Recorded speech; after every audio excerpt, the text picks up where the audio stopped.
Hi, my name is Brian Jones. I was diagnosed in 1984 with HIV and AIDS. For years, I lived like in the dark, like Anne Frank. Then one day, a light came on, and I decided to be open and candid about my status.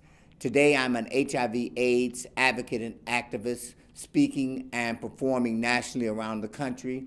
I currently do a performance piece called AIDS and I Die Slowly.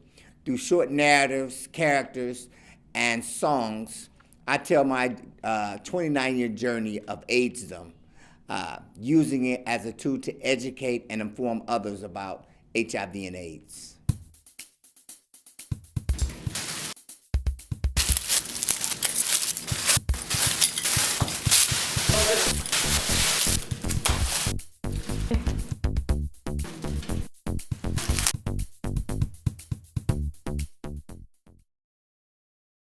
Do you have any regrets now looking back on your lifestyle and what has happened to you? No, I pattern my life. I don't live life in regrets. I don't live my life in what ifs. I should have went left and turned, instead of turning right. I should have had sex or not have sex. But quite frankly, I think I contracted HIV through a blood transfusion. And that's not to say that, we do know that most of transmission is sex, unprotected sex, but I say that to try to bring some of the shame and discrimination out of it, because everybody thinks that people, when they contract HIV and AIDS, that they're dirty or they've done something wrong, but it's not even about that. It's about trying to change our human condition and being compassionate with each other. So I don't live life in regrets because I am happy with who I am today. And it took me going through what all that I went to make me someone that I love today. Doctors gave you 6 months to live. Did you really think you only had 6 months to live? Oh, I thought I had less than 6 months to live because, quite frankly, people were dying all around me. How much have you grown since you found out that you had HIV/AIDS? Well, I've grown tremendously. I was diagnosed in 1984. So I am 53 years old. I have been living longer with HIV and AIDS than I have been living without it. Before I was in denial and very closed about my status. Now I'm very open about my status, and I speak and travel nationally talking about HIV and AIDS. Has any family or close friends treated you any differently? Well, it's kind of hard to say because everybody's not going to get along anyway. So what brought you in today? It wasn't like I had a choice to be brought into this. I found myself hiding and being afraid because the stigma and discrimination was so great. Then one day I decided to take back my life and take back my power by becoming open and very candid about my status. And I decided that it was not just about me. So I put aside my own pride and vanity and all those things and decided to make a difference by speaking out about HIV and AIDS. Since being diagnosed in the 1980s, do you think stigma has changed for the good or for the bad towards people with HIV? Well, a lot of people think that we've come a long way, and we have come a long way, but that the stigma and discrimination is just as prevalent now as it was then.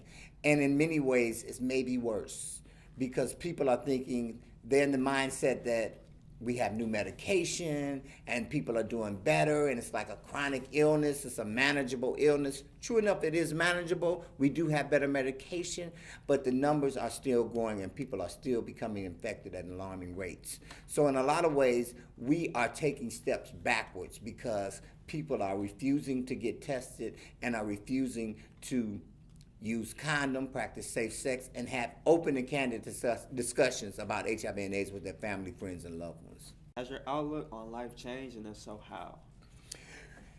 Yeah, my life has changed for the better. I mean, because when I was diagnosed in 1984, I was waiting to die. And quite frankly, I am living with HIV and AIDS as opposed to dying with it. And that's how I felt in the past, that I was dying with this illness. Now I feel like I'm living with it, and I manage it. It doesn't manage me. What made you become so positive towards having AIDS today? How long did it take you to become positive, like have a positive attitude towards having AIDS today? I realized that the only way I was going to survive was I had to change my mindset. Because wherever the mind goes, the body will follow. And I have watched too many people, I volunteered at a nursing home. I watched a lot of people sit and die simply because they didn't want to take their medication. The only reason why they died, because they did not want to take their medication. And I've seen a lot of people self-destruct. And I knew in order for me to live with this, I had to do something different. I had to change my mindset, change my ways, and change my actions. And a big part of that was acceptance. Accepting the fact that I was HIV positive meant that I had to make some changes. And that big change was being open and candid about my status with other people. Any regrets looking back on your lifestyle and the situation that you were put through? No, I tend to part of my life where I don't live life with regrets. Because it's taken everything I've been through to make me someone that I love today. I've been through quite a bit. I've had cancer 3 times. I've had T cells below 100, down to 32. And all that I've been through, all the stigma and discrimination I've been through, I had my car set on fire because I was open about my status. I've been denied medical services from, certain doctors because I was HIV positive. But in saying all that, I don't regret anything that I've been through or anything that has transpired in my life because I really love who I am today. How did you explain your diagnosis to your family? Well, things happen for a reason. And, my higher power saw fit for things to transpire in a way in which my family found out. My mother found out first. And she was the fact that my mother didn't miss a beat or didn't stop, didn't gasp when she found out by reading a letter to me that I was HIV, that because of my HIV status, I was being denied Social Security. That's how she found out. But she didn't stop, she didn't stumble, she didn't gasp. She kept going. She said, "You want me to tell anybody else?" I said, "No." At that point, I knew everything was going to be fine. I'm sure when she hung up the phone, she probably was devastated, like when I found out. But she was strong, and I have a strong family support system. Initially it took some people some time to get over it, but now my family supports me and are well educated about HIV and AIDS, and they themselves are advocates when it comes to telling other people and spreading the message about HIV and AIDS.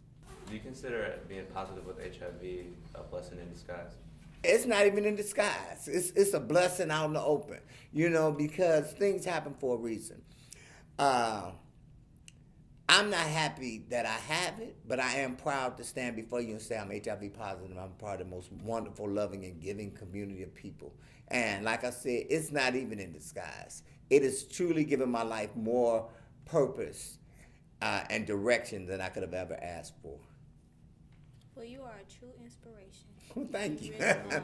Well, I'm inspired by you guys because I think it's a great program of what y'all are doing, and I'm just a firm believer in what you guys are doing. I mean, sometimes doing my advocacy, I think about you guys, and it gives me the force to go forward because I know young people are actually trying to make a difference, and there are people who are a lot older than you guys who are just sitting on their laurels and not trying to make a difference. So I commend you guys for making a difference and making my life so much better, knowing that you guys are fighting for my life.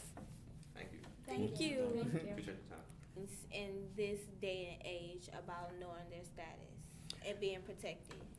The advice that I would give young people about HIV/AIDS and other STIs is that there are other ways to be intimate with people without actually having sex. Holding hands is a form of intimacy. Having conversations is a form of intimacy. Going out and doing things together is a form of intimacy. And also, it's important for you to say no. And no does mean no. And also, whatever relationship that you establish with someone, set up guidelines. Have open and candid discussions about what you don't want to do and what you're not willing to do. And have those conversations before, like I say, before the shoelaces become untied. And you kind of know what I mean when the shoelaces become untied. We're not going to lay anywhere and just hug because that can lead to something else. We're not going to rub up against each other and do certain things because that will lead to other things. And also, it's very important when it comes to alcohol and drugs, because when you're intoxicated, you tend to make irrational decisions. So that's always something you need to be aware of. And also, when you go out, and I know young people go skating and go to the movies together. Always have a person with you. Like for the girls, have a girlfriend that believes in the same practices that you believe in. That you believe that you're going to save yourself for marriage. Because in the scope of things, sex is not that important. And a lot of times young people say, well, I love him or I love her. You don't even know what love is. A lot of times you got to love yourself. And you really love yourself, you'll save yourself until marriage. And that's what's most important. It sounds old-fashioned, it sounds corny, but it's nothing fun about having HIV and AIDS or another STI and having to deal with that. You think, a lot of times you think one moment of fun, it can lead to a lifetime of misery. So that's the kind of advice I would give. Like I said, it's good to have people, hang around people who believe and have the same values as you do.